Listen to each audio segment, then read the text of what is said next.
New York మేయర్గా ఎన్నికైన జోహ్రాన్ మమ్దాని అధ్యక్షుడు ట్రంప్ని కలిశారు. మేయర్గా ఎన్నికైన తర్వాత మొదటిసారి వైట్ హౌస్కు వెళ్లారు.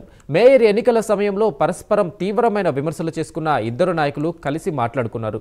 సమావేశం ముగిసిన వెంటనే ట్రంప్ మాట్లాడుతూ, మేమిద్దరం ఊహించిన దానికంటే చాలా విషయాల్లో అంగీకారం కుదుర్చుకున్నామని అన్నారు. మమ్దాని మాట్లాడుతూ, న్యూయార్క్ ప్రజల కోసం అవసరమైన అంశాలను, ఫెడరల్ మద్దతును పొందే అవకాశాలను పరిశీలించామని తెలిపారు.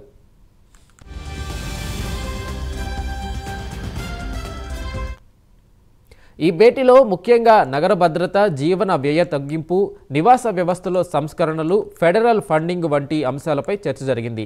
క్రైమ్ రైట్, గృహ నిర్మాణం, బస్సులు ఉచితం చేసే ప్రణాళికలు, అద్దె నియంత్రణ వంటి హామీలు అమలు చేయడానికి ఫెడరల్ మద్దతు చాలా కీలకమని మమ్దాని వివరించినట్లు సమాచారం. దీనికి ప్రతిస్పందనగా ట్రంప్ మాట్లాడుతూ, తాను కొత్త మేయర్కి సహాయం చేయాలనుకుంటున్నానని చెప్పారు.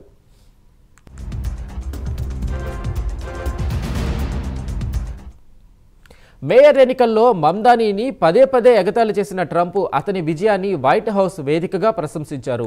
మరిన్ని విజయాలు మమ్దానీకి దక్కాలన్నారు. అతను ప్రజలకు సేవ చేస్తే తాను సంతోషిస్తానన్నారు. న్యూయార్క్ అనేది తాను ఇష్టపడే నగరమని, మమ్దానీ బాగా సేవ చేయాలని కోరారు.